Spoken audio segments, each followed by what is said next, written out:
ನಮಸ್ಕಾರ ಸ್ನೇಹಿತರೆ, ಈ ಒಂದು ಮಹಾಶಿವರಾತ್ರಿ ಹಬ್ಬದ ಪ್ರಯುಕ್ತವಾಗಿ ಮಹದೇಶ್ವರನ ಬೆಟ್ಟಕ್ಕೆ ಪಾದಯಾತ್ರೆ ನಡ್ಕೊಂಡು ಹೋಗುವಂಥ ಭಕ್ತಾದಿಗಳಿಗೆ, ಸಹಸ್ರಾರು ಭಕ್ತಾದಿಗಳಿಗೆ, ಒಂದು 25,000 ಜನಕ್ಕೆ ನಾವು ಇವತ್ತು ಈ ಒಂದು ಅನ್ನದಾನ ಕಾರ್ಯಕ್ರಮ, ಅನ್ನ ಸಂತರ್ಪಣೆ ಕಾರ್ಯಕ್ರಮವನ್ನು ಹಲಸೂರು ಸಿದ್ದರಾಜು ಅವರ ಮಗ ಹಾಗೂ ಹಲಸೂರು ಸಿದ್ದರಾಜು ಅವರ ಕುಟುಂಬ ಈ ಒಂದು ಕಾರ್ಯಕ್ರಮ ಹಾಗೂ ನಮ್ಮ ಸ್ನೇಹಿತರಾದಂಥ ಕಿರಣ್, ಆಮೇಲೆ ಕಾಂತರಾಜು ಅವರು, ನಾವು ಹಾಗೂ ನಮ್ಮ ಶಿವಣ್ಣನವರು, ಈ ಗ್ರಾಮದ ಅನೇಕ ಮುಖಂಡರುಗಳು ಸಹ ಎಲ್ಲ ಜೊತೆ ಸೇರಿಕೊಂಡು ನಮ್ಮ ಒಂದು ಟೀಮ್ ಆಗಿ ಒಂದು ಈ ಒಂದು ಕಾರ್ಯಕ್ರಮದ ಬೃಹತ್ ಮಟ್ಟದಲ್ಲಿ ಆಗಬೇಕು ಅಂತಂದ್ರೆ ಎಲ್ಲರೂ ಕೈ ಜೋಡಿಸಿದ್ರೆ, ಮತ್ತು ಗ್ರಾಮದವರು ಮತ್ತು ಎಲ್ಲರ ಜೊತೆ ಸೇರಿಕೊಂಡು ಈ ಒಂದು ಕಾರ್ಯಕ್ರಮವನ್ನು ಯಶಸ್ವಿ ಮಾಡ್ತಾ ಇದ್ದಾರೆ.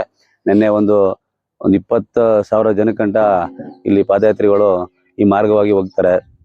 ಇಲ್ಲಿ ಮುಂದೆ ಹೋದ್ಮೇಲೆ ಹೊಳೆ ಸಿಗ್ತದೆ, ಕುಡಿಯೋಕ್ಕೆ ನೀರು ಸಹ ಸಿಗೋದಿಲ್ಲ ಅಂತ ಜಾಗದಲ್ಲಿ ನಾವೀಗ ಈ ಒಂದು ಕಾಡಲ್ಲಿ ಮಧ್ಯದಲ್ಲಿ ಇರುವಂತ ಒಂದು ಸಣ್ಣ ಗ್ರಾಮ ಕುಪ್ಪೆ ದೊಡ್ಡಿ ಅನ್ನುವಂಥ ಗ್ರಾಮದಲ್ಲಿ, ಯಗ್ನೂರಿಂದ ಮುಂದೆ ಇರುವಂತ ಗ್ರಾಮ, ಅದು ಮುಗಿದು ಮುಂದೆ ಹೋಯ್ತು ಅಂತ 4 ಕಿಲೋಮೀಟರ್ ಬಂಸಂದ್ರ ಸಿಗುತ್ತೆ, ಕಾಡು ಸಿಗುತ್ತೆ. ಅಲ್ಲಿ ಯಾವುದೇ ರೀತಿ ಊಟದ ವ್ಯವಸ್ಥೆ ಆಗಲಿ, ಕುಡಿಯೋ ನೀರು ಸಹ ಅಲ್ಲಿ ಸಿಗಲ್ಲ. ಅಂತ ಜಾಗದಲ್ಲಿ ನಾವು 25,000 ಜನಗಳಿಗೆ ಒಂದು ಊಟದ ಅನ್ನದಾನ ಕಾರ್ಯಕ್ರಮವನ್ನ ಈ ಒಂದು ಟೀಮ್ ಮಾಡ್ತಾ ಇದೀವಿ. ಈಗಾಗಲೇ ಇದು 2ನೇ ವರ್ಷದ, ಪ್ರಥಮ ವರ್ಷದಲ್ಲಿ ಒಂದು 15,000 ಜನಕ್ಕೆ ಮಾಡಿದ್ವಿ.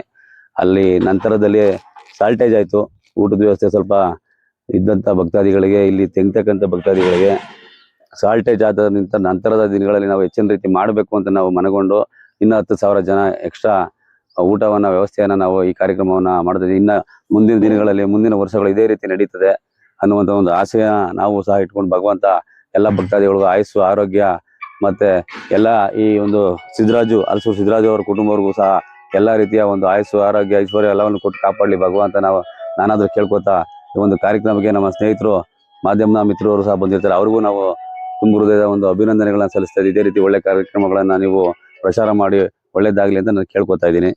ನಮ್ಮ ಶಿವಣ್ಣ ಅವ್ರು ಮಾತಾಡ್ಬೇಕು ಈ ವಿಚಾರವಾಗಿ.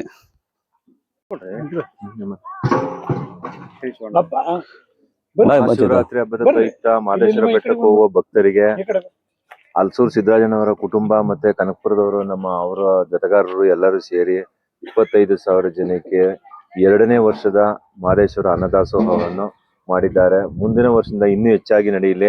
ಮತ್ತೆ ನಮ್ಮ ಯಗ್ನೂರಿನ ಮುಂದೆ ಕುಪ್ಪೆದೊಡ್ಡಿ ಗ್ರಾಮದಲ್ಲಿ ಇವ್ರು ಮಾಡ್ತಾ ಇದ್ದಾರೆ. ಒಳ್ಳೆ ಜಾಗ, 4 ಕಿಲೋಮೀಟರ್ ಹೊಳೆ ಇದೆ, ಈ ಕಾಡಂಚಲ್ ಮಾಡಿದ್ದಾರೆ. ಸಾಕಷ್ಟು ಜನಕ್ಕೆ ಉಪಯೋಗ ಆಗಿದೆ. ಮುಂದೆ ಇನ್ನೂ ಹೆಚ್ಚಿಗೆ ಮಾಡ್ಲಿ ಅಂತ ಹೇಳಿ ನಂಬಿಕೆ ಇದ್ ಮಾಡ್ಕೊಳ್ಳಿ. ಯಗ್ನೂರಿನ ಮುಂದೆ ಕುಪ್ಪೆದೊಡ್ಡಿ ಗ್ರಾಮ ತೆರಸ್ಪುರದವರು ಅವರ ಜಾಗದಲ್ಲಿ ಗುರುಗಳ ಜಾಗದಲ್ಲಿ ಊಟದ ವ್ಯವಸ್ಥೆ ಮಾಡಿದ್ದಾರೆ. ಹಾಗಾಗಿ ಅವ್ರಿಗೂ ಇದಾಗ್ಲಿ ಅಂತ ಹೇಳ್ತಾ ಇದ್ದೀವಿ. ಕುಪ್ಪೆದೊಡ್ಡಿ ಗ್ರಾಮದ ಜನರು ಸಂಪೂರ್ಣ ಸಹಕಾರ ಇದೆ ಇಲ್ಲಿ. ಅದರಿಂದ ಅವ್ರಿಗೂ ಎಲ್ಲ ಒಳ್ಳೇದಾಗ್ಲಿ ಅಂತ ಹೇಳಿ ಬೇಡ್ಕೊಳ್ತೀವಿ. ಈಗ ಇಲ್ಲಿ ತಂಗಿದ್ರಲ್ಲ ರಾತ್ರಿ ಜನ? ಹೌದು ಸರ್, 3 ದಿನ ಇದು 3ನೇ ದಿನದ ಒಂದು ಕಾರ್ಯಕ್ರಮ. ಈಗಾಗಲೇ 3ನೇ ದಿನಕ್ಕೆ ಯಶಸ್ವಿಯಾಗಿ ಕಾಲಿಟ್ಟಿದೆ. 3ನೇ ದಿನದೂ ಸಹ ಇಲ್ಲಿ 10-11 ಇಲ್ಲಿ ಏನಾಗಿದೆ ಅಂದ್ರೆ, ಇಲ್ಲಿ ಉಳ್ಕೊಳ್ಳೋದಕ್ಕೆ ಸಖತ್ ಇಲ್ಲಿ ಯಾವುದೇ ರೀತಿಯಾದಂತಹ ಒಂದು ವ್ಯವಸ್ಥೆ ಇರದ ಕಾರಣವಾಗಿ ನಾವು ನೆರಳಿನ ವ್ಯವಸ್ಥೆ, ಬಿಸಿಲು ಬೇಗ ಜಾಸ್ತಿ ಇರೋದ್ರಿಂದ ಮಜ್ಜಿಗೆ, ನೆರಳಿನ ವ್ಯವಸ್ಥೆ ಹಾಗೂ ಇಲ್ಲಿ ಬರುವಂತವ್ರಿಗೆ ಒಂದು ನೀರಿನ ವ್ಯವಸ್ಥೆ, ಕುಡಿಯೋ ನೀರಿನ ವ್ಯವಸ್ಥೆನೂ ಸಹ ಅಚ್ಚುಕಟ್ಟಾಗಿ ನಾವು ಈ ಭಾಗದಲ್ಲಿ ಮಾಡಿರ್ತೀವಿ. ಇದಕ್ಕೆ ಈ ಚರ್ಚ್ ಫಾದರ್ ಆಗಿರ್ತಕ್ಕಂಥ ಅವರು ಸಹ ಈ ಒಂದು ಜಾಗವನ್ನ ನಮಗೆ ಕೇಳ್ಕೊಂಡಾಗ ಅವರು ನಮಗೆ ಯಾವುದೇ ರೀತಿ ಮಾಡಿ ಸರ್, ಒಳ್ಳೆ ಕಾರ್ಯ ಮಾಡ್ತಾ ಇದ್ದೀರಾ, ನಮ್ದು ಸಹಕಾರ ಇರ್ತದೆ, ಬೆಂಬಲವಾಗಿರ್ತೀವಿ. ಅವ್ರ ಹೆಸರೇನು?